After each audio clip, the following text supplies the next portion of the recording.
Good evening and welcome back. आज हम एक नए डॉक्टर से बात करने वाले हैं जो मरीन बायोलॉजी स्टडी कर चुके हैं, उसके ऊपर रिसर्च की है और उनका नाम है गौरहरी।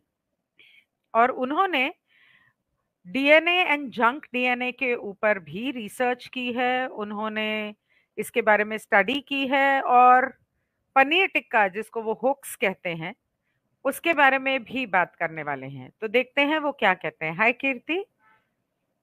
हेलो, नमस्ते गौरहरी जी। नमस्ते।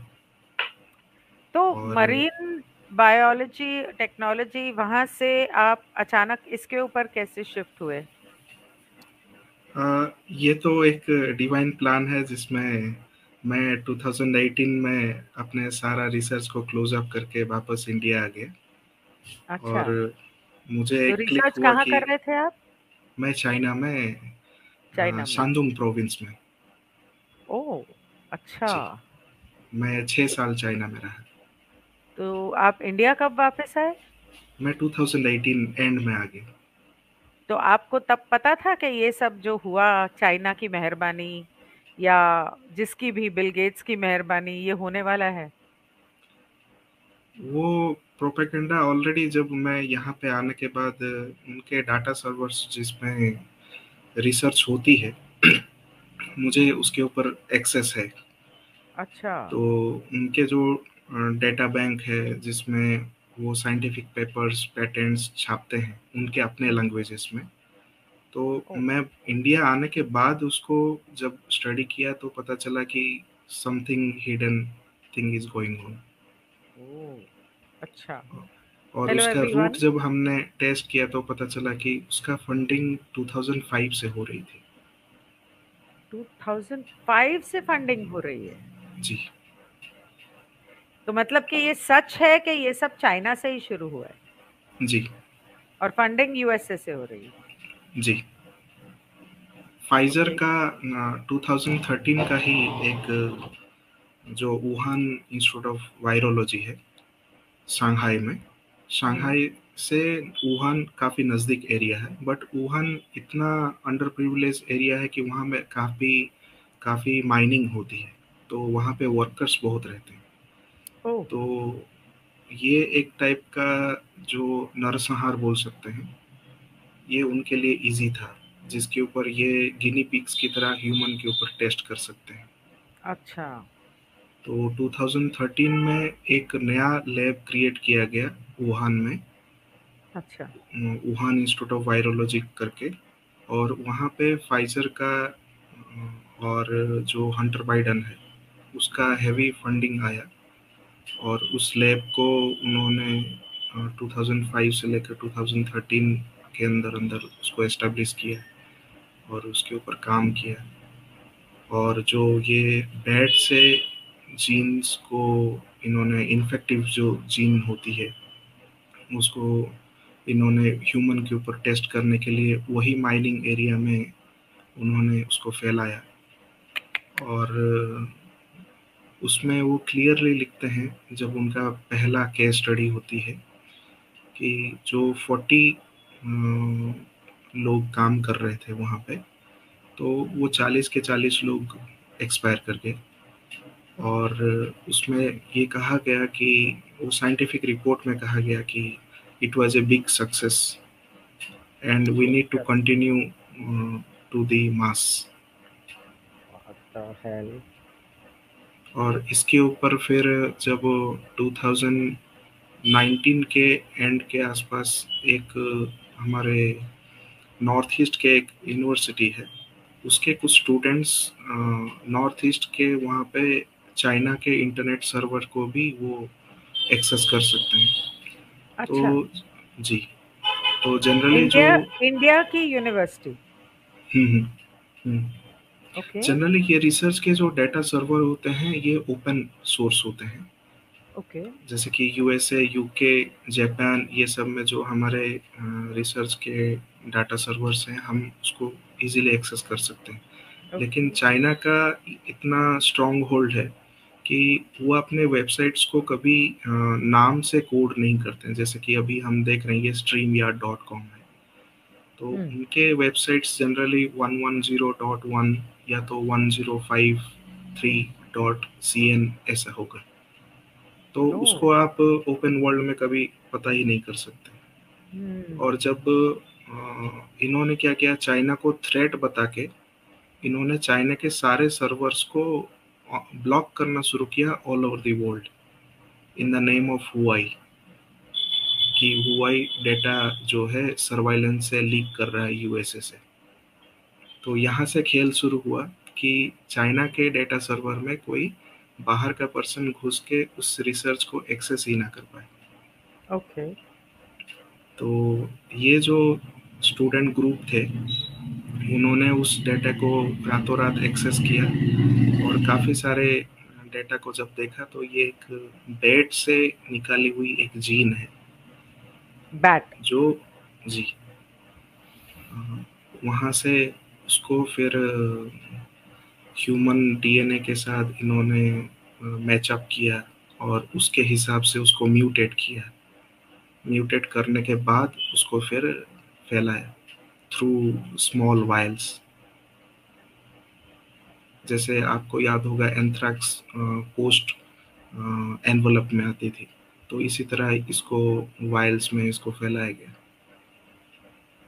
क्या मिला और उन लोगों को ये करके? इसमें तो ये एक इसको ज़्यादातर लोग पॉलिटिकल सुपरमेसी बोलते हैं, but it is not political supremacy. अगर कॉन्टेजियन करके एक मूवी है, उसका ट्रेलर अगर कोई एक देख ले तो इसका पूरा जो प्लॉट है कोई भी समझ जाएगा। 3 मिनट का ट्रेलर है, पर 2011 में वो क्या करने वाले हैं उसका पूरा बताया। ओह। वाओ। और 2013 में उसका लैब भी सेटअप हो जाता है। तो ये स्टूडेंट्स को उस बारे में सब कुछ पता चल गया? चल गया, और the very next day morning उसके सारे सर्वर को उन्होंने, चाइना को पता चल गया तो उन्होंने ब्लॉक कर दिया था। बट तब तक काफ़ी हैवी डेटा उनके हाथ में लग गई थी। उसको हम्म। उन्होंने, जनरली ये जो जीन डेटा बैंक होते हैं उसको रन करने के लिए एक सुपर कंप्यूटर की ज़रूरत पड़ती है, वो नॉर्मल हम्म। कंप्यूटर में एनालिसिस नहीं हो सकता। हम्म। तो यूनिवर्सिटी का सर्वर उनके लिए एक फ़ायदेमंद जगह थी, तो हम्म। उसमें उसको रन किया। रन करने के बाद वो देखे कि कहाँ पे इसको पब्लिश कर सकते हैं। तो यूरोप का बीबीसी का एक थर्ड पार्टी न्यूज़ ऑनलाइन छपता है, अच्छा। उसमें उनको कांटेक्ट किया और उसको उन्होंने पब्लिश करने का कोशिश किया। और वो आर्टिकल मैंने स्क्रीनशॉट लिया था, अभी है कि नहीं पता नहीं, बट वो कुछ दिनों तक रहा उनके सर्वर पे, फिर वो आर्टिकल को भी उन्होंने गायब करवा दिया। हमारे जो राज्यसभा के एक मेंबर हैं सुब्रमण्यम स्वामी करके, वो टाइम टू टाइम एक्सपोज करता रहता है। उसने एक एलिगेशन लगाया था कि नॉर्थ ईस्ट के कोई एक जगह में Tata institute of fundamental research करके हमारा एक रिनाउंड इंस्टीट्यूट हम्म। है रिसर्च के ऊपर। हम्म। तो उसमें वो लोग एलिगेटली कहीं पे हिडन तरीका से नॉर्थ ईस्ट में उसका एक बेस बनाया TIFR का, और वहाँ पे उन्होंने बैट जीन के ऊपर ही वो रिसर्च कर रहे थे करके उसने एलिगेशन लगाया। बट वो न्यूज़ भी सारे पब्लिक पोर्टल से हटा दिया गया उसके बाद, वाओ। ये कहकर कि वो काफ़ी, इंडिया के पब्लिक पोर्टल से भी हटा दिया? जी, इतना स्ट्रांग होल्ड है उन लोगों का वहां पर? जी, मतलब इट इज़ ए मिली भगत है। Cooperative government, one world order की तरह इसमें सब मिले हुए हैं। अच्छा। तो ये डीएनए का जो आपने स्टडी किया, इट्स लिंक्ड टू दिस? हाँ, डीएनए एक बेसिक रिसर्च है जिसमें हम उसके जो जेनेटिक मेकअप है, कौन सा जीन किस प्रोटीन को सिंथेसाइज कर सकता है। जनरली ये जो अभी जो कुछ साल पहले हॉक्स आया था, उसका भी इन्होंने एक स्पाइक प्रोटीन करके बहुत जगह फैलाया कि एक स्पाइक प्रोटीन है। तो वही स्पाइक प्रोटीन क्या करता था कि जिस भी पेशेंट के बॉडी में जो जगह को वो टारगेट कर रहे हैं उसी में ही वो एंकर करती थी, इसीलिए उसका नाम स्पाइक रखा था, ताकि वो एंकर करे। तो ओ, जब एमआरएनए से रिवर्स ट्रांसक्रिप्शन हम करते हैं तो वो डीएनए में कन्वर्ट होता है।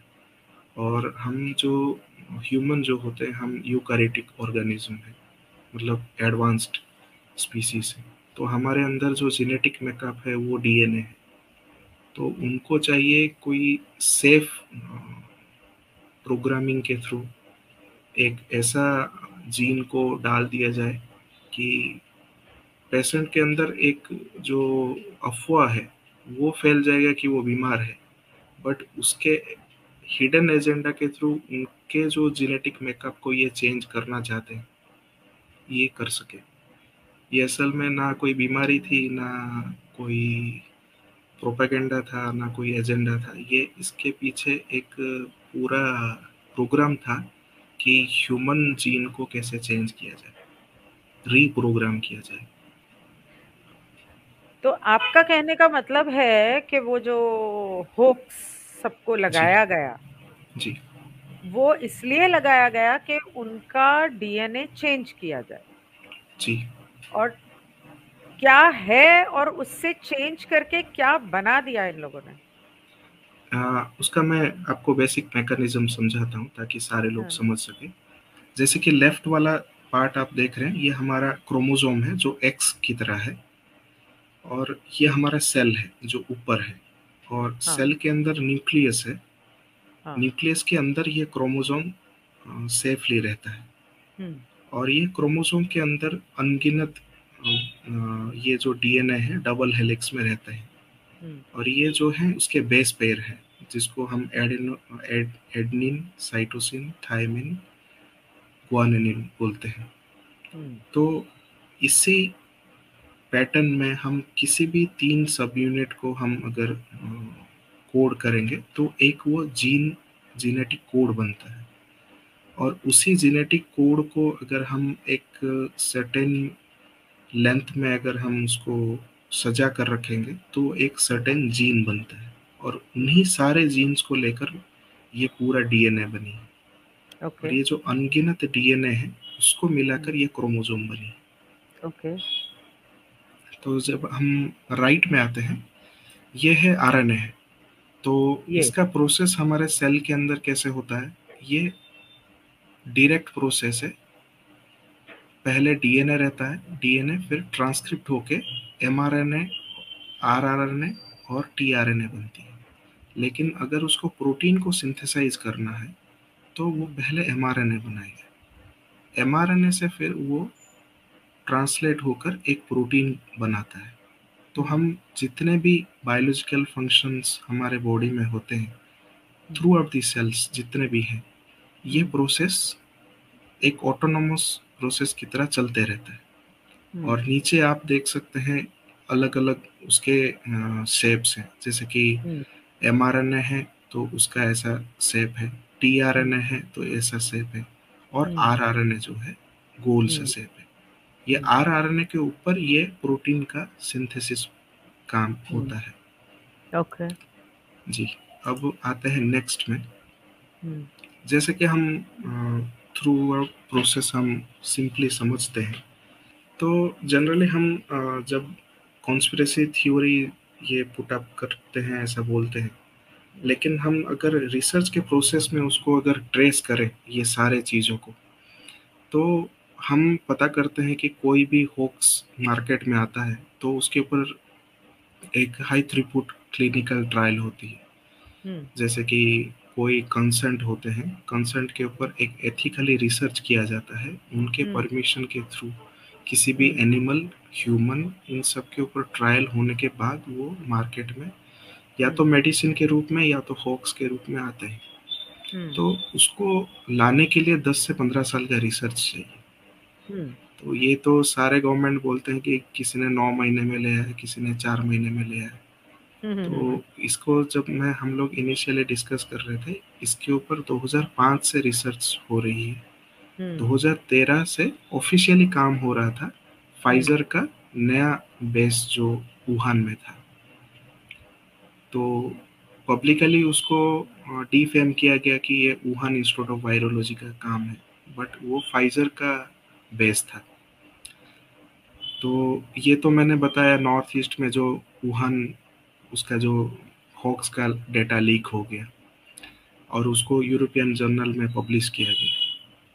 जब हम इंडिया में रिसर्च का बात करते हैं तो इंडिया का भी जो डेटाबेस होती है, क्लिनिकल डेटा बैंक, जो उसके सर्वर होते हैं, ये सब ऑपरेट होता है हमारे बेंगलोर, दिल्ली, ये सब में। पर उसके सर्वर का ओरिजिन रहता है यूएसए में। हमारे ही ओह। आईटी प्रोफेशनल्स काम करते हैं।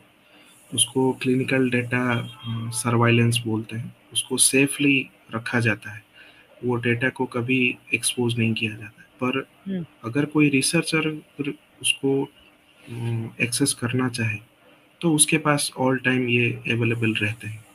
हम्म। तो जब हम उसके सर्वर को भी एक्सेस करने के लिए, मेरा एक दोस्त है जो क्लिनिकल रिसर्च में है, उसको मैंने करवाया, तो उसने कहा कि मेरा नौकरी चला जाएगा, मुझे तो प्रॉब्लम में डालेगा, क्योंकि हम्म। ये ऐसे डेटा है कि आ, इसके ऊपर यूएस भी एक्सेस नहीं कर पा रहा।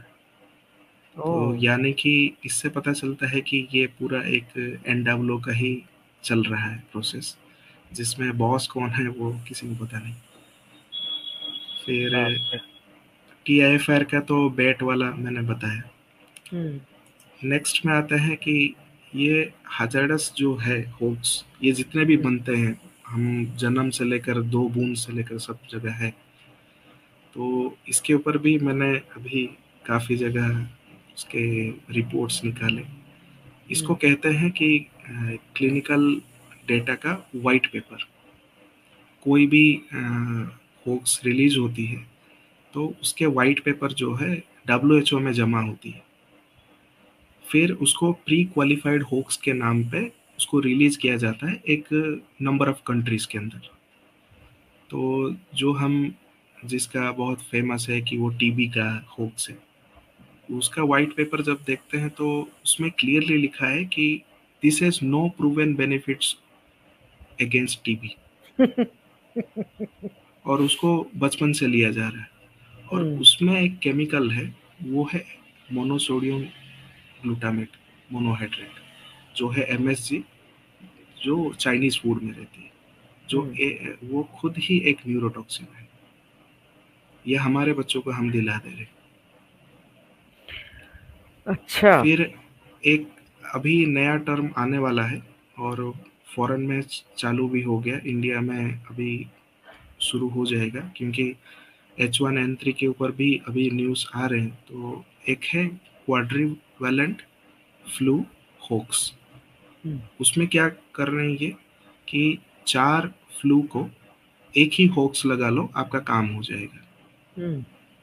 तो उसका जब हम व्हाइट पेपर में चेक करते हैं तो उसमें एक केमिकल है। ये तो सारे mRNA बेस्ड है, हम्म। बट इसका केमिकल स्ट्रक्चर को भी हमको देखना चाहिए कि ये कितना हैजर्डस है। हम्म।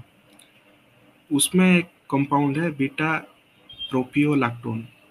हम्म। ये ऐसा एडेसिव प्रोटीन टाइप का मटेरियल है, मतलब पॉलीमर है। ये सीधा जाकर बॉडी में कैंसर पैदा कर सकता है, इसमें इतना कैपेबिलिटी है। उसको कहते हैं कैर्सिनोजन। और ये दिला भी दे रहे हैं। और उसमें खुद mercury भी है। वो mercury खुद एक हैवी मेटल है, तो कितना घातक है। फिर नेक्स्ट आता है एक और, ये बहुत पॉपुलर है फॉरेन में। इंडिया में भी इसके बहुत सारे डेरिवेटिव होक्स मिलते हैं। और क्या है कि ये तीनों बीमारियों का एक ही होक्स है, आप लगा लीजिए, तीनों से मुक्त रहिए, आपको जिंदगी भर नहीं होगा। तो उसका जब हम केमिकल स्ट्रक्चर को देखते हैं, उसमें एल्यूमिनियम फॉस्फेट है। एमआरएनए तो है तीनों ओरिजिन का, और साथ में एल्यूमिनियम फॉस्फेट है, वो खुद एक न्यूरोटॉक्सिन है। ये जो हम हवा में बहुत सारे देखते हैं केमट्रेल, हम्म। उसमें भी यही एल्युमिनियम फॉस्फेट और एल्युमिनियम फॉस्फाइड यूज होता है, ओ। और एल्युमिनियम क्लोराइड भी यूज होता है। हम्म। और इसका एजेंडा यही है कि कॉन्शियसनेस को दबा के रखा जाए, वो ब्रेन जो है विकसित ना हो पाए। फिर एक ये है वर्ल्ड वाइड 2 बूंद वाला। हम्म।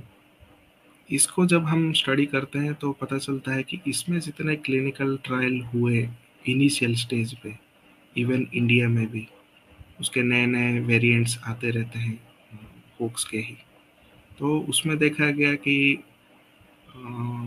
2020 में bill and Melinda Gates foundation के थ्रू कुछ 4,96,000 बच्चों को लगाया गया जो खुद कॉन्टेमिनेटेड हॉक्स थे, और उन सबको हो भी गया।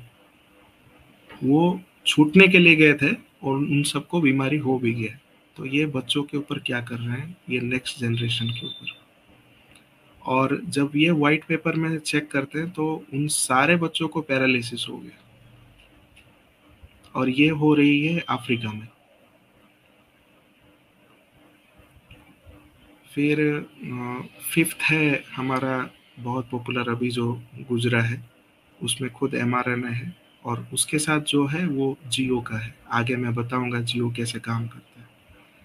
और नेक्स्ट है HPV, जो हमारे सर्विकल कैंसर के लिए ये होक्स बनाया है, और वो जाकर सीधा ओवरी में जाकर उस चीज़ को डिसफंक्शनल करता है, और जिससे उसके वाइट पेपर में खुद लिखा है और साइंटिफिक पेपर्स में लिखा है कि ये इनफर्टिलिटी फैलाता है।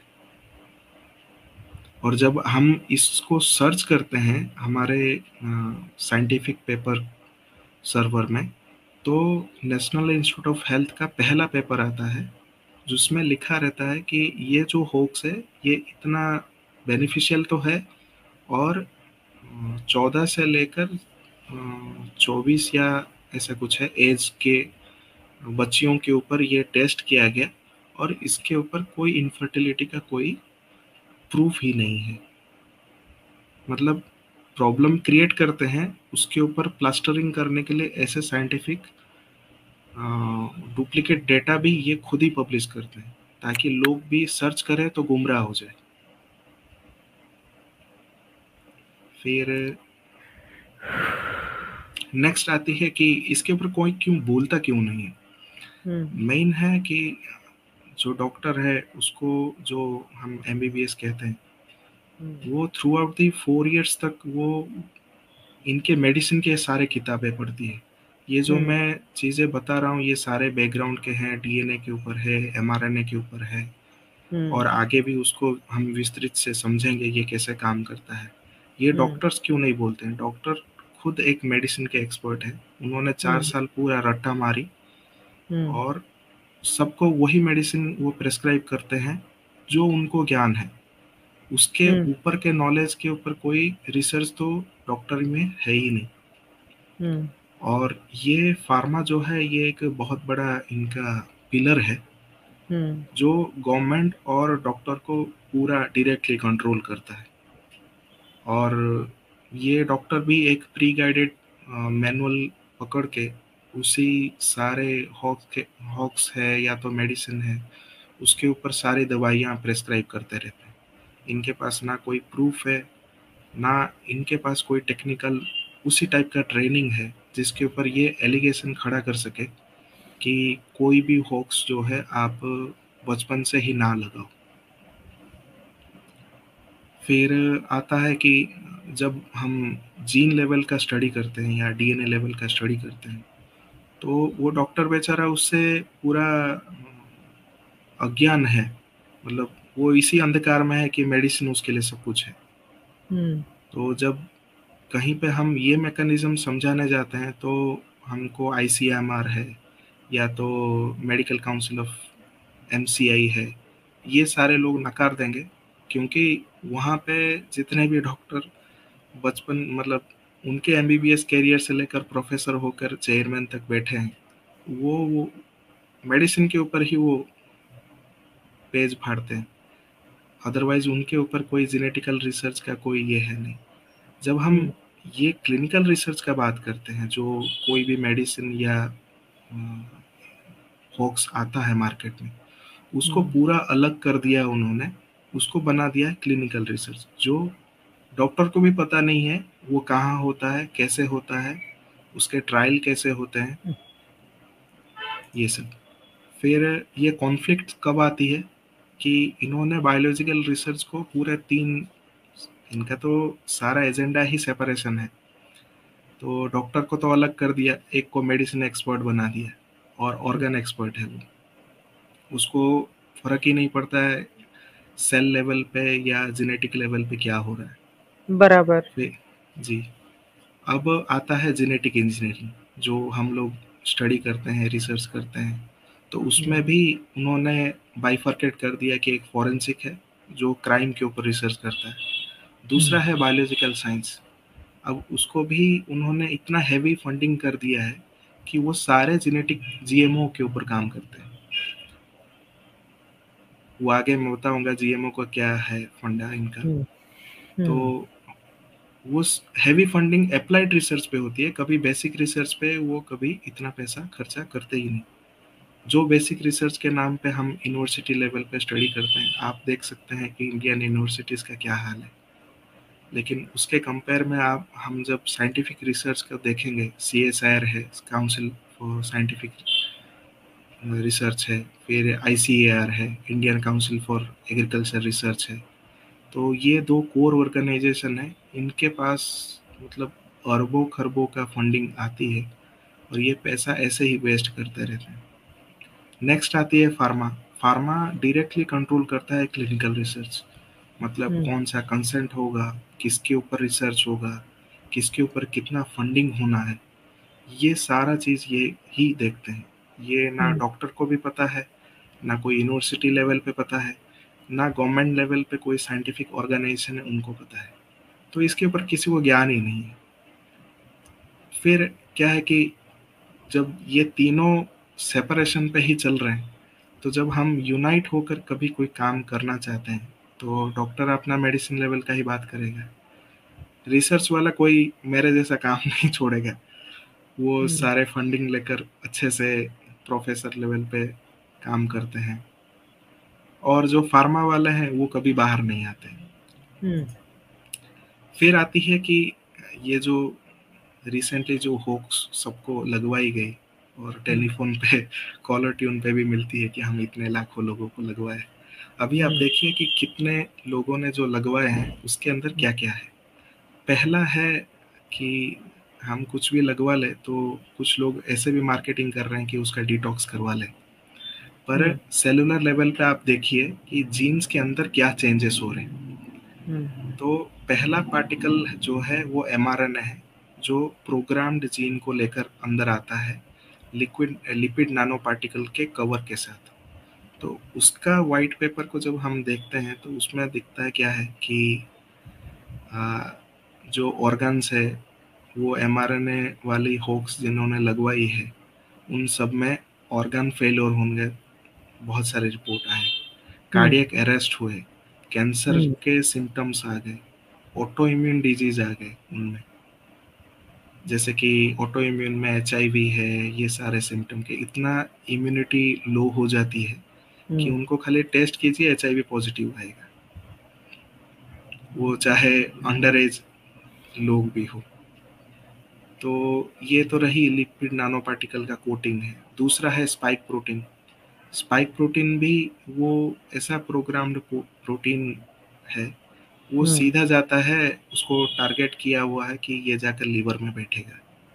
तो ये coated mRNA with spike protein वो जाकर सीधा लीवर में जाता है। और जो जियो है वो एक कार्बन ग्राफाइट पॉलीमर है, जो एक टाइप का अनब्रेकेबल मटेरियल कह सकते हैं, और वो चार्ज पार्टिकल है, मतलब आप उसके अंदर अगर दो जियो पॉलीमर बॉडी में कहीं पे भी है, मान लीजिए एक हाथ में है एक पैर में है, तो अगर हम इलेक्ट्रोमैग्नेटिक फ्रीक्वेंसी, अगर ईएमएफ के फ्रीक्वेंसी छोड़े, तो वो आपस में कनेक्ट हो सकते हैं, वो आपस में चार्ज्ड आयन को सेंड कर सकते हैं। यानी कि बॉडी के अंदर अगर किसी को करंट प्रवाहित करना है, बिजली भी, तो वो दो जियो मॉलिक्यूल का अगर वो एक्टिवेट करके ईएमएफ के थ्रू अगर करंट पास कर दिया जाए, तो विद इन 2 मिनट्स वो पर्सन मर जाएगा।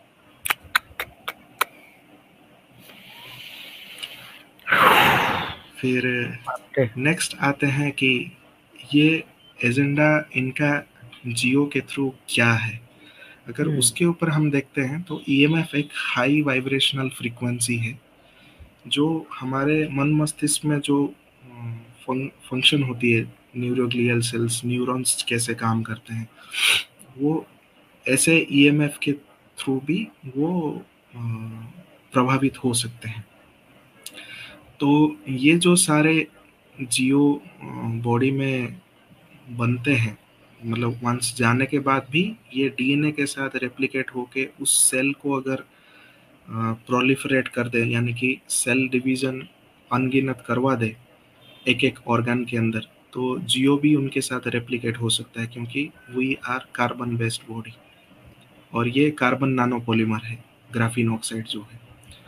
तो ये कभी भी इलेक्ट्रिक व्हीकल की तरह किसी भी पर्सन को ईएमएफ के थ्रू उस बॉडी के अंदर अगर जियो अगर अच्छा खासा कंटेंट में है, तो बॉडी को किस हिसाब से कंट्रोल करना है, उनके साथ कंट्रोल्ड जीन भी है, एमआरएनए आप देख सकते हैं। वंस ईएमएफ हमने जियो को सिग्नल दिया, ये जियो एमआरएनए जो डीएनए ऑलरेडी फॉर्म करके अपने बॉडी में है उसको एक्टिवेट करेगा, और उसको किस हिसाब से काम करना है वो सारा सिग्नल दे देगा। तो यानी कि आपको ऑर्गेनिक बॉडी के अंदर बॉडी को कैसे रोबोट की तरह कंट्रोल कर सकते हैं, उसका पूरा मैकेनिज्म इन्होंने हिडन तरीका से बना के रखा है। तो ये जाता है एनडब्ल्यू का जो ट्रांस ह्यूमनिज्म है, ये उसी का ये पूरा फ्लो चार्ट है। तो ये लोग तो कुछ भी कर सकते हैं इंसान के साथ, जब मन किया किसी एक को यहाँ पर उड़ा दिया, किसी एक को वहां पे उड़ा दिया। तो ये जो हार्ट अटैक आ रहे हैं लोगों को, क्या ये इन दवाइयों के असर की वजह से आ रहे हैं, या ईएमएफ को उसके साथ रिएक्ट होने की वजह से आ रहे हैं? इसका एक फॉरेन के डॉक्टर जो है, उसने इस रिसर्च के ऊपर उसने ध्यान दिया, और वो कार्डियक स्पेशलिस्ट है। और उसने देखा कि बहुत सारे पेशेंट्स जो हैं कार्डियक अरेस्ट की वजह से मर रहे हैं। तो उसने क्या किया, उनके फैमिली से कंसेंट लेकर उसने बहुत सारे पेशेंट को, नियर अबाउट 15 से 20 पेशेंट को उसने जो हम पोस्टमार्टम बोलते हैं उसके थ्रू डाइसेक्ट करके उसको हार्ट को उसने निकाला। तो उसमें एक थिन फ्रैगमेंट का एक प्रोटीन उसको मिला, और उसको उसने लाइव कैमरा पे, टीवी पे उसने उसी प्रोटीन को माइक्रोस्कोप के साथ टीवी में वो प्रोजेक्ट कर रहा है। उस माइक्रोस्कोप के थ्रू उसने उस फ्रैगमेंट को अलग करता गया। और वो वीडियो मैंने देखा था, रजत मेहता जी एक वो भी एवेकनिंग के ऊपर काफ़ी काम करते हैं, तो उन्होंने वो वीडियो शेयर किया था। उसमें वो डॉक्टर रिप्रेजेंट कर रहे हैं उस वीडियो में कि वो जो थिन फ्रैगमेंट है, जब उन्होंने अलग अलग कर करके उसको मेज़र किया, नियर अबाउट 3 to 4 किलोमीटर्स का वो फ्रैगमेंट है, इतना लंबा।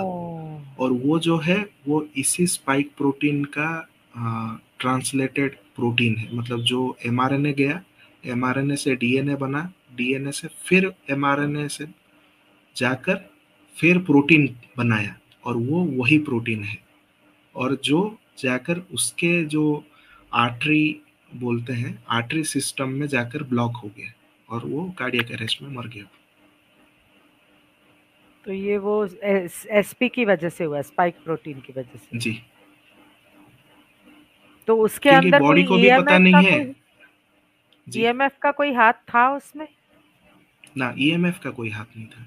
अच्छा, बॉडी को क्या बोल रहे थे आप? बॉडी को इसमें पता ही नहीं, क्योंकि एमआरएनए जब रिवर्स ट्रांसक्रिप्शन हो जाती है और हमारे जीन के साथ वो मिक्सअप हो जाती है, तो बॉडी को लगता है ये हमारे डीएनए का ही सिग्नल है, हमारे जीन्स का ही सिग्नल है, तो काम करो। हुँ। तो काम करना शुरू कर दिया, तो वो अंधाधुंध प्रोटीन बना रहा है। और वो प्रोटीन को जहाँ पे इन्होंने टारगेट किया है, वहां जाकर वो बनाना शुरू कर दिया प्रोटीन, और वो तो क्लॉग हो गया। हुँ, तो जी। आपने अभी थोड़ी देर पहले कहा कि कुछ लोग कह रहे हैं कि डिटॉक्स होता है। तो अ, सीडीएस क्लोरीन डाइऑक्साइड और HCl 4% ये इससे और साथ में डीएमएसओ इसको लेकर जो एक्सपेरिमेंट किया गया था, तो उसमें तो काफ़ी लोगों का पैरामीटर्स 3 महीने बाद नॉर्मल आ गए। तो आपके कहने के हिसाब से कि वो डिटॉक्स नहीं हुआ है? ना, वो जो डिटॉक्स का मैंने पहले स्लाइड में जो बताया कि ये जो हाँ। नो फिजिकल डिटॉक्स है, क्योंकि ये जो हुँ, बायोमोलिक्यूल है, एमआरएनए है, ये वंस हमारे न्यूक्लियस के अंदर चला गया, आप ये जो सारे डिटॉक्स ले रहे हैं फिजिकली, कोई भी ओरली ले रहा है या तो कोई हुँ, इंट्रावेनस भी ले रहा है, हुँ, तो वो सब क्या करते हैं, वो अगेन जाता है लीवर में। हुँ, अब लीवर में जितना है, हुँ, उसको जाकर वो डिसफंक्शन करेगा। अब आपने तो, किसी ने मान लीजिए 1 महीना पहले लिया, किसी ने 2 महीना पहले लिया, किसी ने 8 महीना पहले लिया। अब इतने देर में हमारे बॉडी में तो खाना पचने के लिए हार्डली 6 से 7 घंटा के अंदर पच जाता है, यानी कि ओरल से लेकर हमारे स्टोमक के जो सारा प्रोसेस है, वो सारा खत्म हो जाता है। अब 8-9 महीने के बाद कोई ले रहा है, या तो 1 महीने बाद ले रहा है, तो वो तो लीवर से निकल कर वो अपना ऑर्गन तक पहुंच गया होगा। तो ऑर्गन से नहीं निकलेगा? ऑर्गन तक कहाँ जाएगा? कैसे चैनलाइज हो सकता है? उसके साथ कौन सा फंक्शनल प्रोटीन है? जैसे स्पाइक प्रोटीन है, स्पाइक प्रोटीन एक फंक्शनल प्रोटीन है। फंक्शनल प्रोटीन मतलब उसको पता है कि उसको आगे जाकर क्या करना है। ओह! तो उसके साथ अगर फंक्शनल प्रोटीन है नहीं, और उन्होंने रियली ट्रेस नहीं किया है कि ये कहाँ पे है, तो विदाउट दिस इंफॉर्मेशन आप कौन सा सेल के अंदर कौन सा न्यूक्लियस को पकड़ेंगे? जैसे कि मैंने प्रीवियस स्लाइड में बताया, ऐसे अनगिनत सेल है। देखिए, अनगिनत सेल है, अनगिनत सेल के अंदर अनगिनत न्यूक्लियस है। अब कौन सा क्रोमोसोम में बैठा है, कौन सा ऑर्गन का है? क्योंकि बहुत सारे सेल मिलकर एक ऑर्गन बनता है, और इनको हम कहते हैं ऑर्गेनल्स, न्यूक्लियस जो है। You mean to say that it's a hopeless case? और ये जो सारे कर रहे हैं, ये अपना बिजनेस ही कर रहे हैं। हुँ, फिजिकल डिटॉक्स जीन लेवल पे कोई अगर क्लेम कर रहा है, तो आई थिंक या तो वो इतने डीप नहीं, रिसर्च किए हैं कि उनको जीन बहुत नहीं, नहीं, धन्यवाद देना पड़ेगा। जीन लेवल पे तो मुझे नहीं लगता है कि वो और उसके क्लेम लिए तो नहीं कर रहे हैं। और उसके लिए भी जो, मतलब लोगों का रिपोर्ट्स आ रहे हैं, तो या तो उसके ब्लड टेस्ट में कर दिया तो डी डाइमर का रिपोर्ट आ गया कि हाँ भाई खुश है, हाँ, कि हाँ वो हुँ, निकल गया। हुँ, लेकिन वो जिस भी ऑर्गन में जाकर ऑलरेडी वो है, सुसुप्त अवस्था में, इनएक्टिव डोरमेंट है वो, हुँ। उसको बस चाहिए कि ईएमएफ का आए, वो काम करना शुरू कर दे। और ईएमएफ तो इन लोगों ने हर जगह पर लगा रखी है इतनी। जी। हर इंसान के हाथ में मोबाइल फ़ोन है। 5th जनरेशन जो है। हे भगवान! और ये तो आपने डीएनए की बात की, ये जंक जी। डीएनए क्या है? जी। अभी ये नेक्स्ट है कि ये तो, मतलब इनको हम देसी भाषा में बोल सकते हैं कि टटपूंजिए हैं। ये जितना कर रहे हैं, इनका बाप भी बैठा है। मतलब जो फंक्शनल प्रोटीन के साथ हमने एमआरएनए को देखा, हुँ, ये एमआरएनए तो बहुत छोटा सा पार्टिकल है, मतलब बायोमोलिक्यूल है। ये अच्छा। जाकर डीएनए बनाता है, डीएनए से फिर हम्म। एमआरएनए क्रिएट करके प्रोटीन बनाता है। ये सिंपल सा प्रोसेस है। हम्म। अभी हम देखेंगे कि क्रोमोसोम के अंदर मोर देन नियर अबाउट 90% जो पार्ट है, जो जीन्स या डीएनए अवेलेबल है, वो सब नॉन फंक्शनल है। जो भी हमारे सारे ये कैरेक्टर्स, हम जो बात करते हैं, खाना खाते हैं, देखते हैं, ये सब के ऊपर जो जीन का मैकेनिज्म काम कर रहा है, ये सब 10% क्रोमोसोम से ही चल रहा है। बाकी जो 90% जो जीन्स अवेलेबल हैं, वो क्या करते हैं? उनको जब हम देखते हैं तो वो कोई भी प्रोटीन, कोई भी ट्रांसक्रिप्शन किसी में भाग नहीं लेते। वो इटसेल्फ डोरमेंट अवस्था में वो है। हम्म। और उनको कह देते हैं कि जंक डीएनए है। जंक मतलब कचरा है, वैसे ही पड़ा हुआ है। तो इसको अगर हम साइंटिफिक भाषा में देखते हैं तो ये एक नॉन कोडिंग डीएनए स्ट्रैंड है, जो किसी भी प्रोटीन या एंजाइम को बनाने में मदद नहीं करता है। कोई भी फंक्शनल प्रोग्राम में ये इन्वॉल्व नहीं होता है। यानी कि नो एंजाइम नो प्रोटीन। तो ये कचरा क्यों है, किसी के दिमाग में भी आएगा। तो इसको जब हम स्टडी में मदद लेते हैं इसी जंक को, तो ये नॉन कोडिंग स्ट्रैंड जो है, ये हमको मदद करता है। हमारा जो जेनेटिक हायरार्की अगर हमको स्टडी करना है कि मनुष्य पहले कैसा था, उसके हम्म। अंदर क्या कैरेक्टरिस्टिक थी, कौन हम्म। से फैमिली से बिलोंग करता है, उसका इवोल्यूशन कैसा हुआ, हम्म। ये सारा नॉन कोडिंग सीक्वेंसेस में ये इंफॉर्मेशन है, यानी कि उसके हम्म। सोर्स का इंफॉर्मेशन है। हम्म। तो अभी हम धीरे धीरे सोर्स के तरफ जा रहे हैं कि असल हम्म। में ये जंक में ही सोर्स का इंफॉर्मेशन क्यों है। हम्म। तो जब ये एमआरएनए डालते हैं बॉडी में, और एमआरएनए जाकर बहुत सारा डीएनए रिवर्स ट्रांसक्रिप्शन करके बनाता है, हम्म। वो क्या करता है, एक फंक्शनल जीन को वो बनाता है, क्योंकि वो डीएनए आगे जाकर फंक्शन में मदद करेगा, प्रोटीन बनाएगा, स्पाइक प्रोटीन बनाएगा। तो ये जो नॉन फंक्शनल जीन्स अवेलेबल हैं, ये इसी एजेंडा के through, this is their last attempt, ऐसा कह सकते हैं कि इसी फंक्शनल जीन्स के थ्रू हमारे जो नॉन फंक्शनल जीन हैं उनको ये रिप्लेस करना चाहते हैं। यानी कि हमको हमारे सोर्स से काटना चाहते हैं कि हम्म। हम कभी आगे जाकर ये भी क्लेम या स्टडी ना कर सके अपने जीन्स के ऊपर कि हम क्या है, हमारा सोर्स कौन है। क्योंकि ईएमएफ से वो कंट्रोल होगा, वो बॉस तो उसी को बोलेगा जो ईएमएफ छोड़ रहा है, हम्म। उसी से कंट्रोल होगा। और सोर्स जीन कट ऑफ हो गया तो वो कभी किसी के ऊपर स्टडी करके वो जान ही नहीं सकता है। उसके अंदर के हम्म। जो डिवाइन पावर्स हैं उसी जंक डीएनए के अंदर, वो फिर एक्टिवेट नहीं होगा। तो ये अभी तक इनएक्टिव क्यों है, इसके ऊपर भी काम हुआ। उसको एक बार पॉपुलरली ऐसे नाम दे दिया गया कि गॉड जीन है। यानी हम्म। कि वो किसी भी अलौकिक चीजों के को वो दर्शाता है। तो ये एक स्टडी किया गया, ये साइंटिफिक आर्टिकल है लाइफ साइंस एजुकेशन का। तो इसमें एक प्रोफेसर ने ये स्टडी किया कि जब हम बिना रेडिएशन के, बिना इन्फ्लुएंस के, दो ग्रुप बनाया उसने, दो स्टूडेंट के ग्रुप बनाए, और एक साइंटिफिक सर्वे का पेपर्स या रिपोर्ट बनाने के लिए दोनों को दे दिया, असाइनमेंट दे दिया।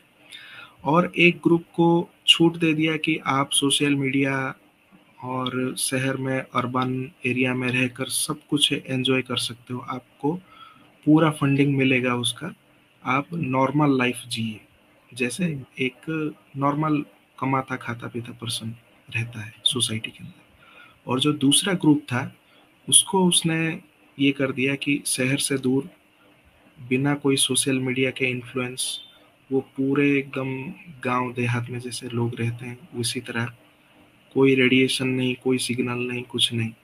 हम्म। तो जब उसने रिपोर्ट्स हासिल किए असाइनमेंट के, तो दोनों में उसने देखा कि रिपोर्ट्स जो एकदम परफेक्टली जो असाइनमेंट को पूरा किए हैं, वो जो गांव में जो लोग थे, मतलब जो स्टूडेंट ग्रुप था, हम्म। उनके जीन को उसने फंक्शनली ट्रेस किया कि कौन सा जीन है जो इनके अंदर एक्टिव है, इनके अंदर नहीं है। तो हम्म। उसने उस जीन को टैग किया वीमैट जीन, हम्म। जो रेस्पॉन्सिबल कर रहा था उसके उन सारे स्टूडेंट ग्रुप के न्यूरॉन्स में फोकस्ड।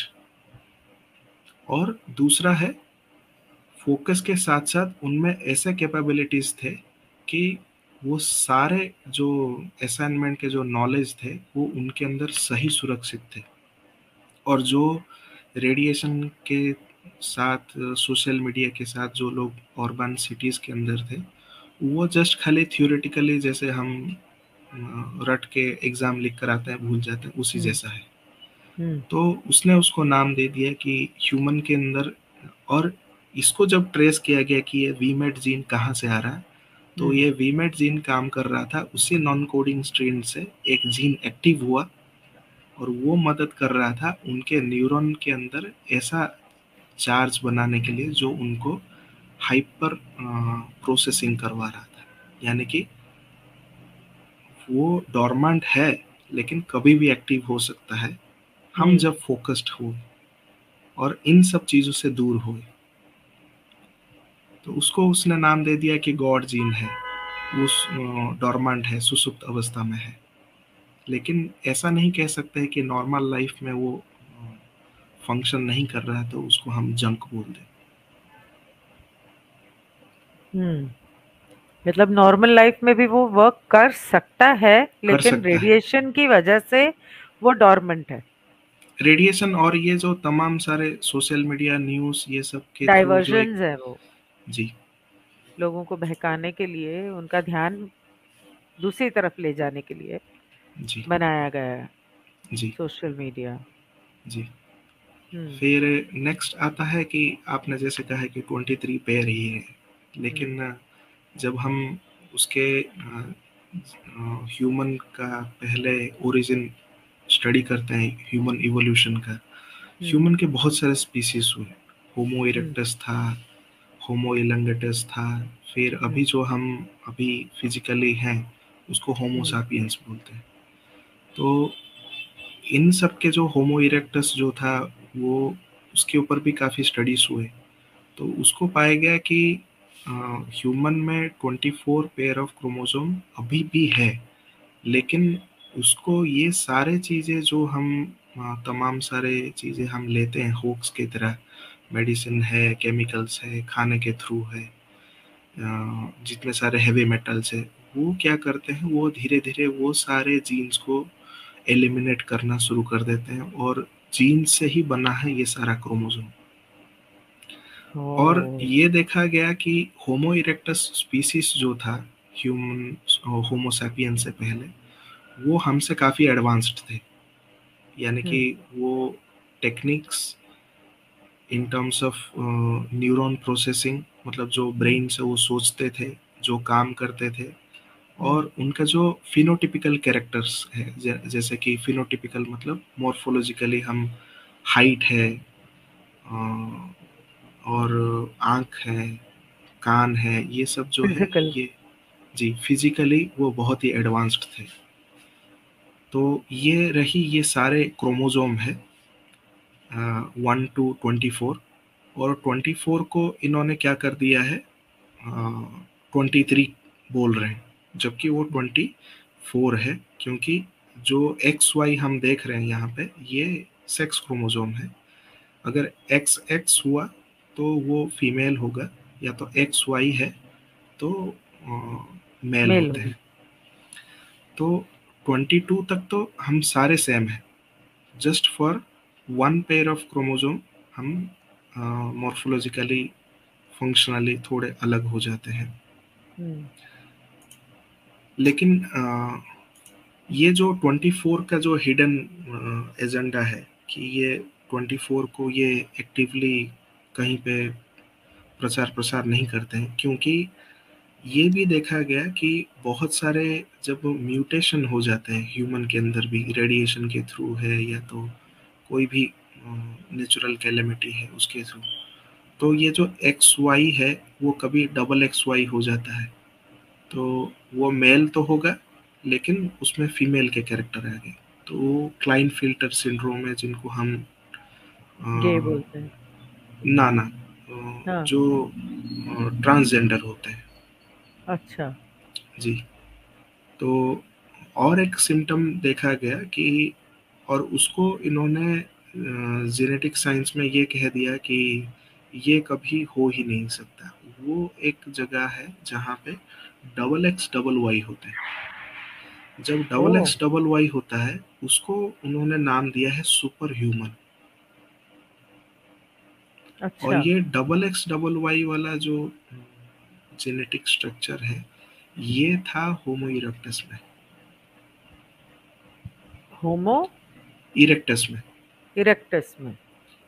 तो यानी कि जो हम डार्विन वाला चित्र देखते हैं बंदर से इंसान बन रहा है, ये हम्म। उल्टा है।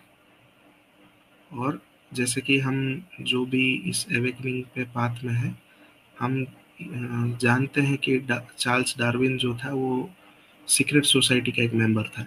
हम्म। तो ये उसी का ही थ्योरी ऑफ इवोल्यूशन में ये पढ़ाते हैं और उसको हाइड करके रखते हैं कि ह्यूमन के अंदर 24 नहीं 23 है। हम्म। फिर आता है कि हेवी फंडिंग जो है वो जेनेटिक मेकअप को ये चेंज करने के लिए ये बहुत ज़्यादा इंटरेस्ट क्यों है, चाहे फल सब्जी हो, खाना हो, ह्यूमन का जीन्स हो, इस सब को हम्म। ये मैनिपुलेट क्यों कर रहे हैं? हम्म। क्योंकि वो एक हाइब्रिड ह्यूमन चाहते हैं जो हम्म। इजीली कंट्रोल हो सके। अभी तो एक्सटर्नली वो मैनिपुलेट तो हो ही रहा है, टीवी न्यूज़ मीडिया जितने भी हैं, लेकिन उनको इलेक्ट्रिक व्हीकल चाहिए, हमसे एनर्जी गुलाम चाहिए। से। जी। लेकिन एक ही फ्रीक्वेंसी से। अभी तो उसके लिए उनको ज़्यादा काम करना पड़ता है देखा जाए तो, लेकिन ईएमएफ के थ्रू एक ही सिग्नल से वो सारा कंट्रोल कर सकते हैं। तो जब हम ह्यूमन है, नहीं तो कोई एनिमल है या तो प्लांट सीड्स हैं, तो उसको अगर हम जेनेटिकली मॉडिफाई जो हम करते हैं कमर्शियली, तो उनका नॉर्मल ऑर्गेनिक ह्यूमन इवोल्यूशन जो है बंद कर दिया जाता है। यानी कि जो जीएमओ सीड्स मिलते हैं मार्केट में, वो सिर्फ एक ही फसल उगाने के लिए है। उससे जो बीज निकलेगा वो फिर आप फसल नहीं लगा सकते। यानी कि ऑल टाइम आपको स्लेवरी में रहना पड़ेगा। आपको अगर ज़्यादा प्रोडक्टिविटी वाला फूड खाना है तो आपको जीएमओ वाला, खाली वन जनरेशन। फिर आता है कि यह हमको पता नहीं है बट बहुत सारे जो हायर क्लास सोसाइटी है, सीक्रेट सोसाइटी है, हम्म। ये जेनेटिकली मॉडिफाइड ऑर्गन्स भी यूज़ करते हैं। उनके बहुत सारे ऑर्गेनाइजेशंस अवेलेबल हैं थ्रू आउट द वर्ल्ड।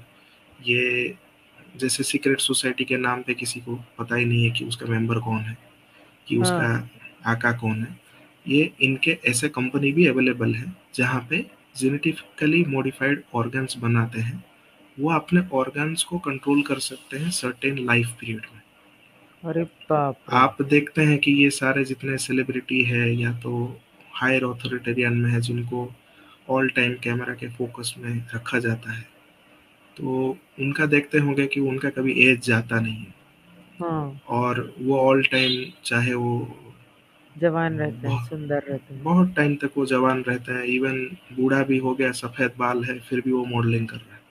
हम्म। तो उस केस में क्या है कि नॉर्मल ह्यूमन केमट्रेल है, हॉक्स है, ये सारा चीजें जो प्रोसेस्ड फूड है, ये सब चीजें लेकर वो नॉर्मल एवरेज ह्यूमन जो इंडिया का है वो हम्म। उसका एजिंग है 55। 55 उसका मैक्स लिमिट है। लेकिन ये सारे लोग तो जीते ही रहते हैं ऑल टाइम, और इनको कभी कोई कमी नहीं रहती। तो ये जेनेटिकली मॉडिफाइड ऑर्गन्स को यूज करते हैं। तो एक सवाल है मेरा, जी। मॉडिफाइड ऑर्गन्स यूज करके ये लोग, ऐसा हो सकता है कि, एक एग्जाम्पल दे रही हूँ, रैंडम एग्जाम्पल, जी। जैसे क्वीन एलिजाबेथ मर गई, ठीक है, वो असल में मरी नहीं, बल्कि उसको मॉडिफाइड जीएमओ वाले ऑर्गन्स डाल के एक नया प्लास्टिक सर्जरी करके या नया चेहरा देके उसको किसी और नाम से कहीं और उसको सडनली एक दिन इंट्रोड्यूस कर देंगे हॉलीवुड में, या इनकी किसी फैमिली में कजिन है, ये है वो है, और उसको वापस ले आएंगे और फिर वो फिर हर 100 साल जिएगी। ऐसा भी होता है।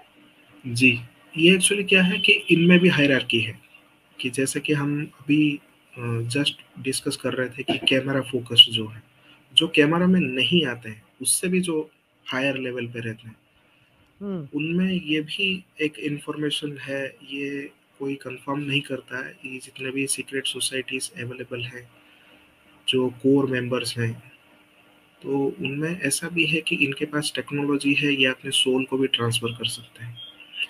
यानी कि ह्यूमन को पूरा क्लोन कर दिया, सेम टू सेम पर्सन, उसके अंदर हाँ। के सारे ऑर्गन्स सड़ना शुरू हो गया। तो ये क्या करते हैं, by using their higher consciousness, ये अपने सोल को उस नए ह्यूमन क्लोन्ड बॉडी के अंदर भी ये अपने सोल को ट्रांसफर कर सकते हैं। वाओ। तो मुझे तो एक जगह से ये पता चला कि ये जो क्वीन एलिजाबेथ थी, उसका ये तीसरा या चौथा ह्यूमन बॉडी था। हाँ, जी, तो इनमें अभी ये चीजें हैं। तीसरा या चौथा ह्यूमन बॉडी था। जी जी। तो हर बार वो क्वीन एलिजाबेथ ही थी? जी जी। मतलब वो इतनी बार मरी? मुझे तो वो नहीं पता है कि वो वही थी या क्या थी, बट मुझे इतना ही मैंने एक जगह से ऐसे ही पता रिसर्च में करा। देखा था कि इनमें टेक्नोलॉजीज अवेलेबल है ह्यूमन क्लोन करने का, जिसमें ये पूरे एंटी शेल जो है ह्यूमन बॉडी का ये बनाते हैं, और इनके पास टेक्नोलॉजी है। और इन ये तो all time higher level of consciousness में रहते हैं, तो वो अपने कॉन्शियसनेस से चेंज कर सकते हैं। तो मैंने सुना है, कितना सच है मुझे नहीं पता, पर मैंने सुना है कि हिलरी क्लिंटन भी क्लोन है। मतलब उसकी भी ये दूसरी या तीसरी बॉडी होगी। बिडेन भी क्लोन है। और बहुत सारी जगह पर हमारे जो बूढ़े योगी हैं, योगी मतलब जो क्या बोलते हैं, मेडिटेशन करते हैं, योग करते हैं, बूढ़े हो गए हैं पर देश चला रहे हैं, जिनका नाम पूरी दुनिया में चल रहा है, उनके भी काफी सारे क्लोन्स कहीं जगह जगह, क्योंकि उनकी कई सारी फोटोग्राफ्स ऐसी आती हैं जिसमें बहुत फर्क होता है। जी। तो ये भी पॉसिबल है कि उनको भी क्लोन कर दिया हो।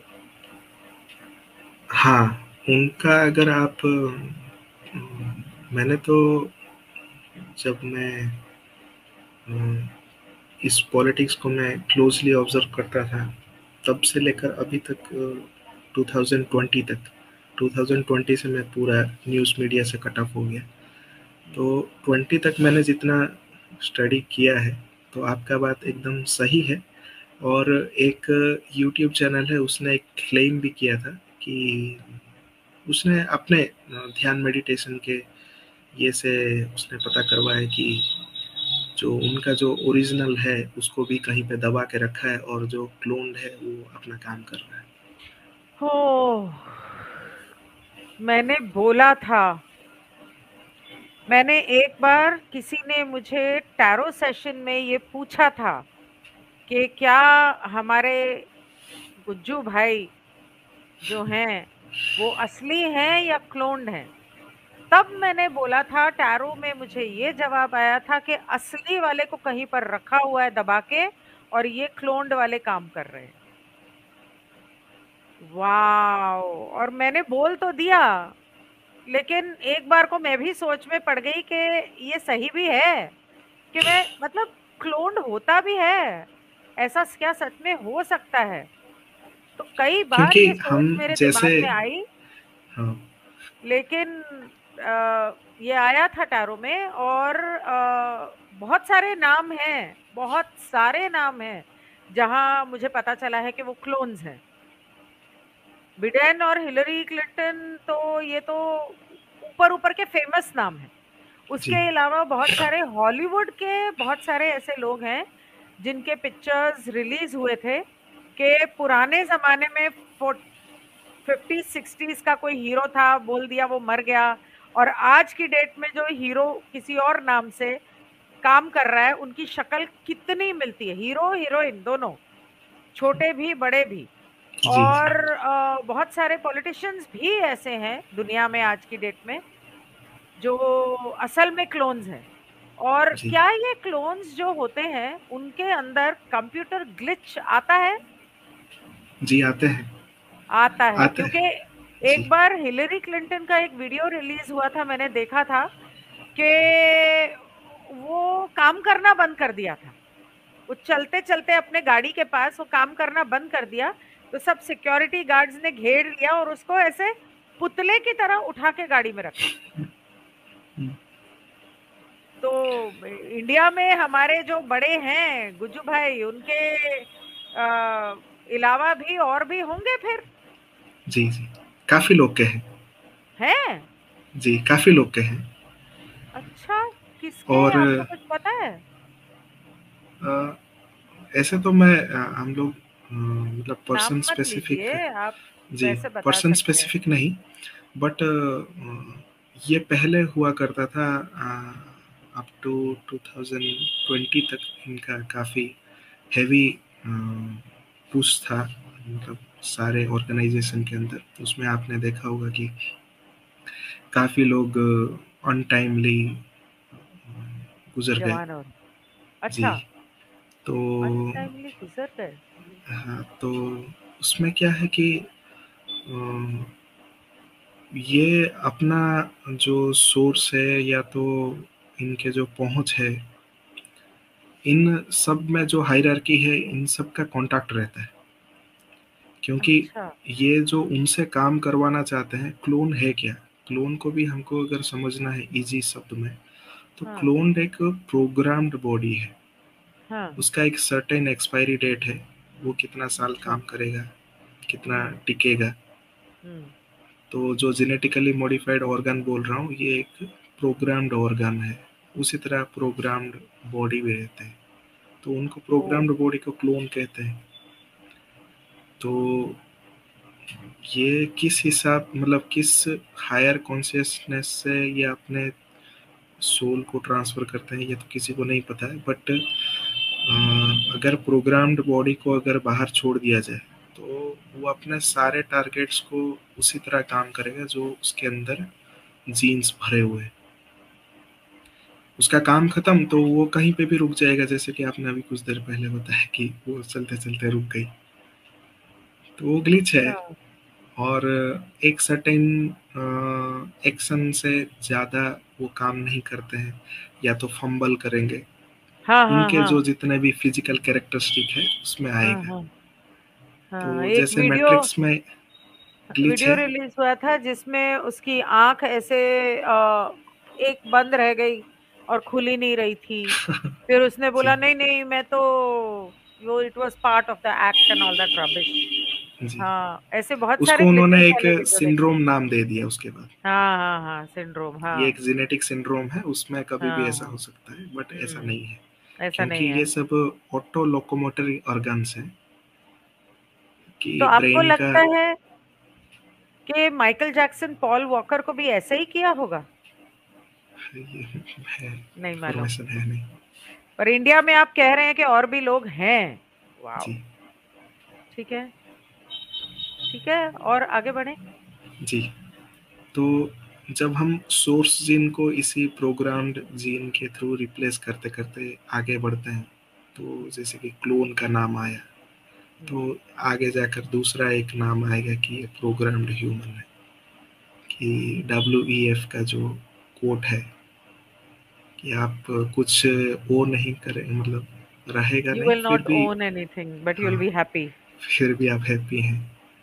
तो इनके दिखाई गई हॉलीवुड मूवीज में आप सारा चीज़ें देख सकते हैं कि क्लोन एग्जिस्ट करते हैं, क्योंकि कोई भी ह्यूमन के सबकॉन्शियस माइंड से जो भी आइडियाज निकल रहे दे आर ट्रू, क्योंकि हम्म वो एग्जिस्ट करते हैं इस डायमेंशन में, इस हम्म मैट्रिक्स में, क्योंकि वो सबकॉन्शियस माइंड से मतलब वो इंटरकनेक्टेड है।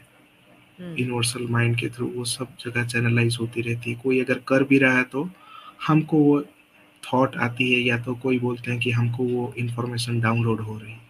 हम्म जब हम चेतना के उच्च स्थिति को प्राप्त करते धीरे धीरे जाते हैं तो ये सारा इंफॉर्मेशन हमको आती रहती है। तो उसी चीज को ब्लॉक करने के लिए ये प्रोग्राम्ड ह्यूमन को बता रहे हैं कि आपको मिनिमल बेसिक सैलरी दे दिया जाएगा, आपको बस एक बॉडी में इंसर्ट कर देना है, क्योंकि ऑलरेडी जीन्स तो इंसर्ट किया हुआ ही है। और जिन लोगों के अंदर चेतना शक्ति जागृत हो रही है, कॉन्शियसनेस जागृत हो रही है, उनमें वो कैपेबिलिटी है, क्योंकि वो ह्यूमन बॉडी के अंदर ऐसे कैपेबिलिटी भी है जो रिवर्स इंजीनियरिंग कर सकता है हर चीज को। जैसे एमआरएनए को इन्होंने रिवर्स इंजीनियर करके डीएनए बनाया, हमारे बॉडी में भी वो सारा प्रोसेस है। थ्रू मेडिटेशन हम जब हायर वेव्स ब्रेन स्टेट को हम जाते हैं तो हमारा ब्रेन के भी ग्रे सेल्स रीजेनरेट होते हैं, जो हम ये 1 2 3 G 4 ऐसे जो नाम जो है फ्रीक्वेंसी इंटरनेट के, हम्म इसके हम्म थ्रू जो ग्रे सेल्स जो डीजेनरेट होते हैं, हम इस प्रोसेस से उसको रीजेनरेट करवा सकते हैं। मेडिटेशन से। जी। तो बॉडी के अंदर सारा चीज है, हमको बस एक्सेस करना है उस चीज को।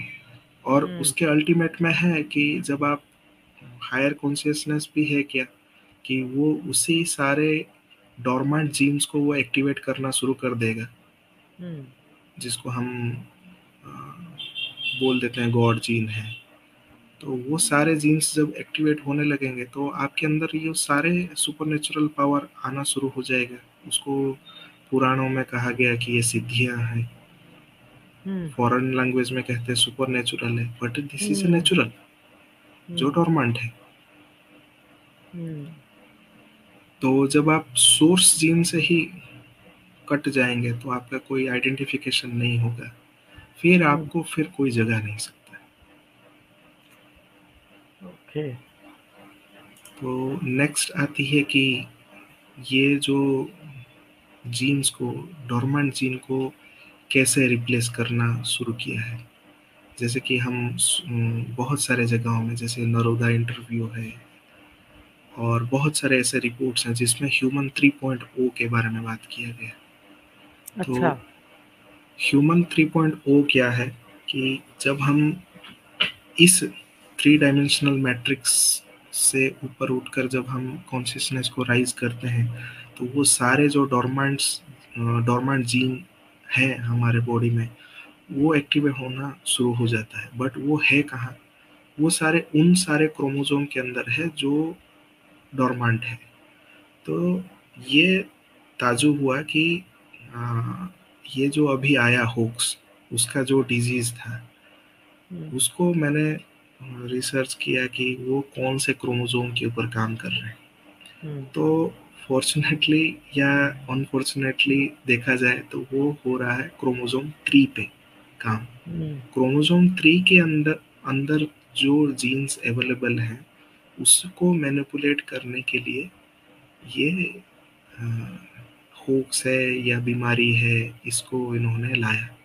और क्रोमोसोम 3 क्या करता है, क्रोमोसोम 3 ये करता है, मैंने कुछ जगह हाईलाइट किया क्रोमोसोम 3 को, कि ह्यूमन के अंदर जो डॉर्मेंट कैपेबिलिटीज हैं वो बहुत सारे जीन्स जो है वो क्रोमोसोम 3 में अवेलेबल है। ओ। तो आप बीमारी के ऊपर रिसर्च कर रहे हो या ह्यूमन कैपेबिलिटी के ऊपर रिसर्च कर रहे हो? तो क्रोमोसोम 3 के अंदर जो जीन्स अवेलेबल हैं उसमें ये रिसर्च की जा रही थी कि क्रोमोसोम 3 को कैसे मैनिपुलेट किया जाए। और क्रोमोसोम 3 जो है हाईली एसोसिएटेड है, हमारे हार्ट है, लंग्स है और किडनी है। तो जब क्रोमोसोम 3 मैनिपुलेट होगा, आपने देखा होगा कि बहुत सारे कार्डियक अरेस्ट हुए, किडनी फेल्योर हुए, लंग इन्फेक्शन हुए। तो ये सारे उसका दुष्प्रभाव जो है या दुष्परिणाम जो है। तो तो इसी वजह से लोग मतलब लोगों को ऑक्सीजन की जरूरत पड़ी और वो मरे जी, इन्होंने वो 2020। एक लेकर आए, दूसरा एक लॉलीपॉप जैसा कि वेंटिलेटर लगाना है, हाँ हाँ हाँ हाँ हाँ। क्योंकि इनको म्यूटेंट, तो हाँ मैकेनिकल हार्ट चाहिए हाँ आगे जाकर, हाँ ऑर्गेनिक हार्ट तो चाहिए नहीं। हाँ। और ऑर्गेनिक हार्ट जो है वो खुद एक पोर्टल है ओ, दूसरे डायमेंशन को एक्सेस करने के लिए। तो वो अच्छा। अगर इसी तरह अगर रिप्लेस करे, ताकि इंसान प्राणायाम भी ना कर सके, लंग्स अगर फॉल्टी हुआ और किडनी में ब्लड प्यूरिफाई ना हो सके, तीसरा जो है हार्ट काम ना करे, तो हमारा बॉडी में सारा इंटरकनेक्टेड है। तो इनका एजेंडा भी सारा इंटरकनेक्टेड है।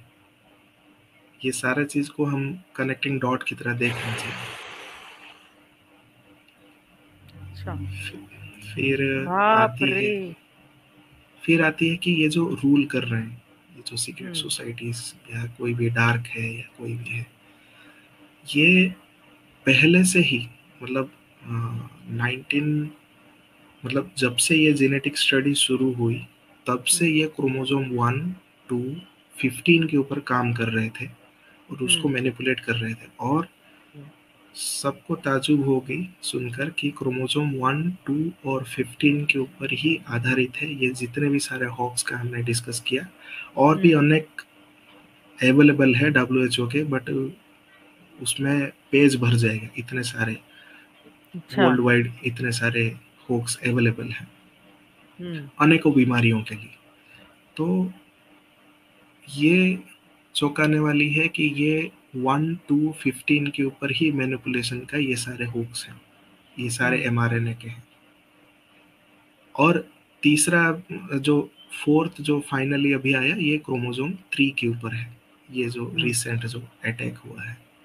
हम्म और फिर क्या है कि ह्यूमन को तो इनऑर्गेनिक बनाना है, एक मैकेनिकल बनाना है, तो उसके हम्म अंदर फर्टिलिटी को भी रिप्लेस करने के लिए इन्होंने उस सेक्स क्रोमोसोम को भी अ, ये सब शुरू किया है। मतलब है काफी सालों से, कि जैसे कि एक बहुत बड़ा इंडस्ट्री है पॉर्न का, दूसरा है ये जितने भी मॉडलिंग है, तीसरा है ये सारे जो होक्स हैं, ये सारे जाकर उसी क्रोमोसोम को ये करते हैं, डी डीनेचर करते हैं।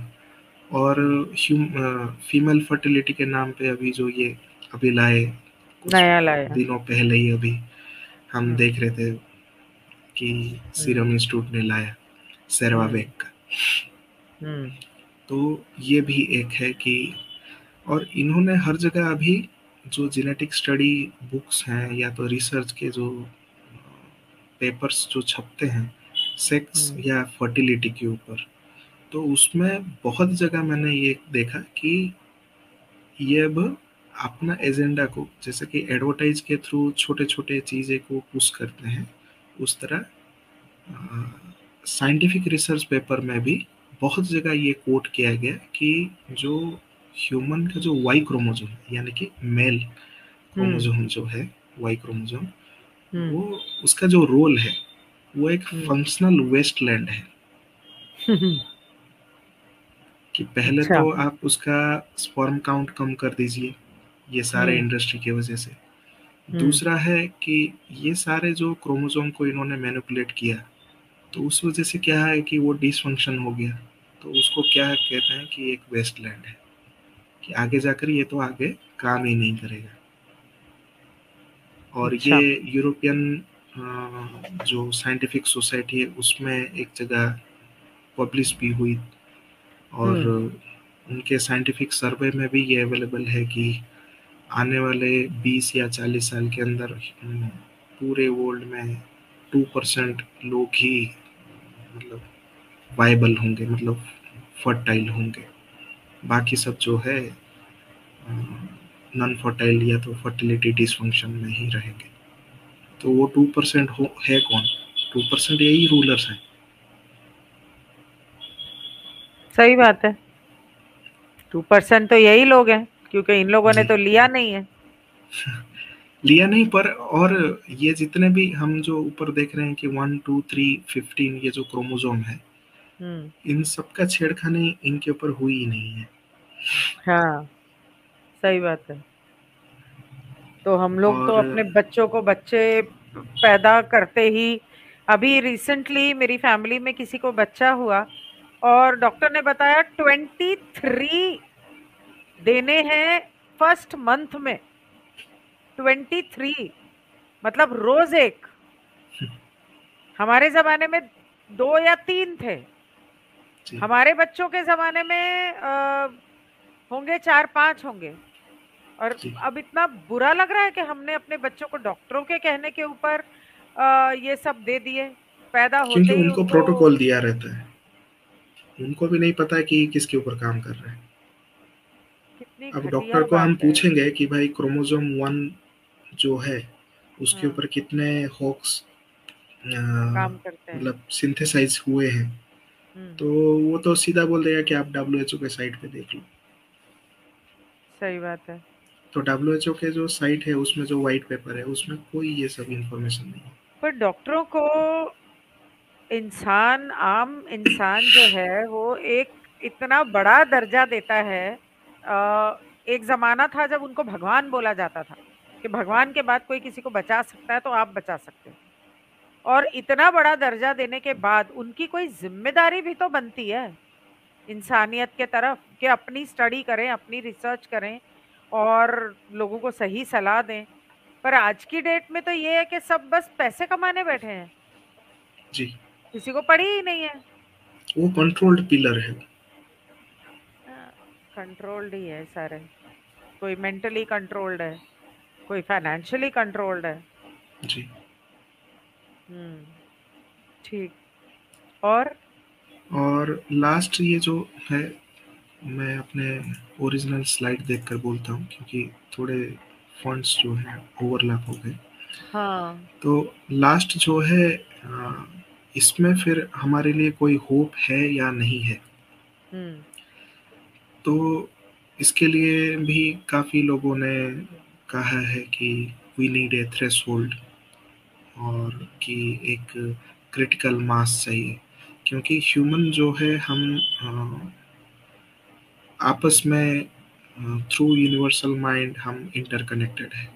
हम हम्म। एक जागृत होते हैं तो हमारे अंदर इतनी पोटेंशियल है कि हम आसपास के सारे लोगों को अपने वाइब्रेशन से प्रभावित भी कर सकते हैं, थ्रू हम्म।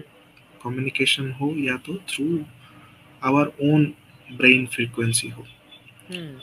तो ये जो हायर लेवल ऑफ कॉन्शियसनेस जो है ये आती है हमारे ही जो स्पिरिचुअल हम प्रोसेस को हम फॉलो करते हैं, जो ऑथेंटिक है, ये हम्म। जो ट्रेंड बाबा हैं उनके नहीं।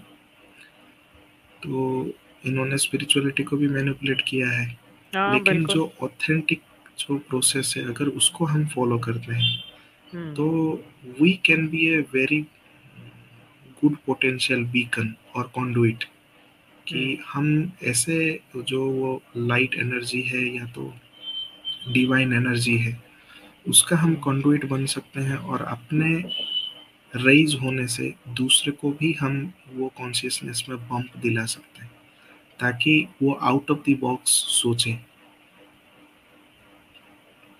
और हम्म। ये जब तक हम उस चीज़ को हम मतलब हासिल नहीं करेंगे और उस लेवल पे काम नहीं करेंगे कि हम एज ए ह्यूमन स्पीसीज भी नहीं, हमको एक अर्थलिंग की तरह सोचना है कि हम्म। पूरे विश्व हमारे ऊपर डिपेंडेंट है, हम्म। हमारे डिवाइन रिस्पॉन्सिबिलिटी के ऊपर। हम्म। और जो यूनिवर्सल माइंड को कीड़े मकोड़े एनिमल एक्सेस करते हैं हम ह्यूमन नहीं कर पा रहे, बट जो स्पिरिचुअल प्रैक्टिसेस होते हैं उसके थ्रू जब हम यूनिवर्सल माइंड को एक्सेस करते हैं वो आने वाले हर चीज़ को हमको आगाह करता है और हमारे अंदर वो सारे नेचुरल एबिलिटीज़ को वो एक्टिवेट करना शुरू कर देता है। तो हम हुँ, ईच एंड एवरी पर्सन को हम वो कॉन्शियसनेस बम्प दिला सकते हैं।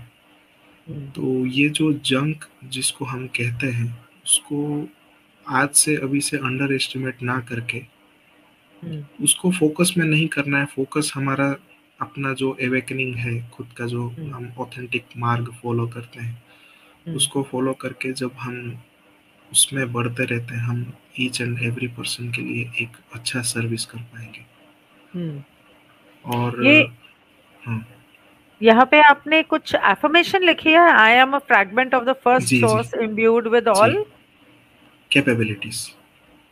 कैपेबिलिटीज़। जी। तो आपके हिसाब से ये करना चाहिए। नहीं करना नहीं, मैं एक कोट दिया कि एक जगह से मैं मतलब जो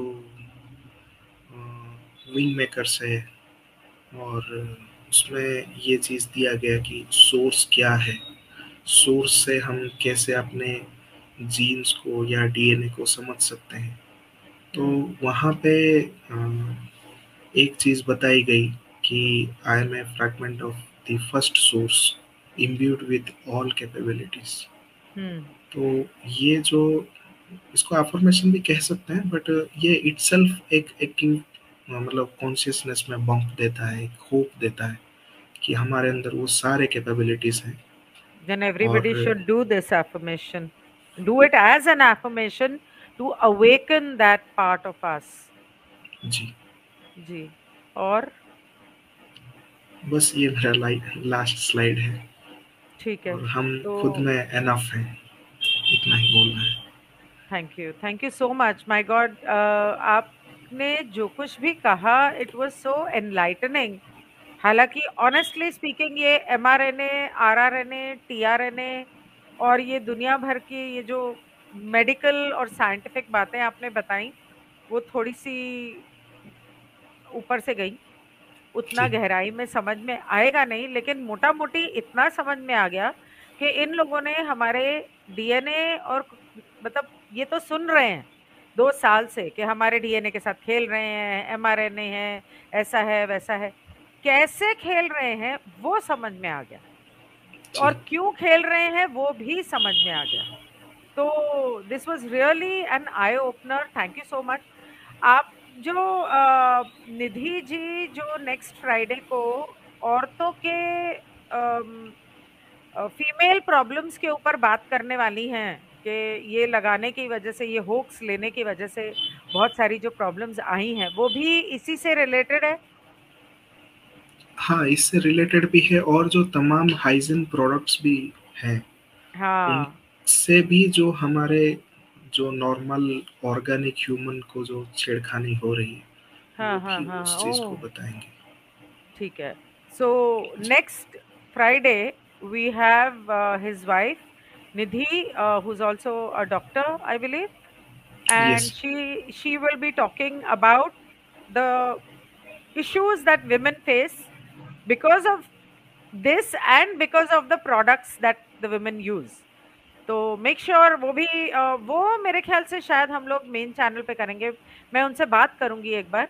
वो जी। कह रही थी कि ये शब्द इस्तेमाल नहीं करने वाले, तो देखते हैं कहाँ करना है। यहाँ कर लेंगे और हो सकता है कि बाद में वहाँ रिकॉर्ड करके मैं डाल दूं। But just to be on the safe side, please download it and feel free to share it on your own channels. Feel free to use clippings and share it, with people. All right. Thank you so much Gaur Hari ji. नमस्कार और बहुत बहुत शुक्रिया आपका समझाने जी। के लिए। और in future also if there is something else that you want to enlighten us with, you are more than welcome. Thank you. Sure. Thank you. नमस्ते।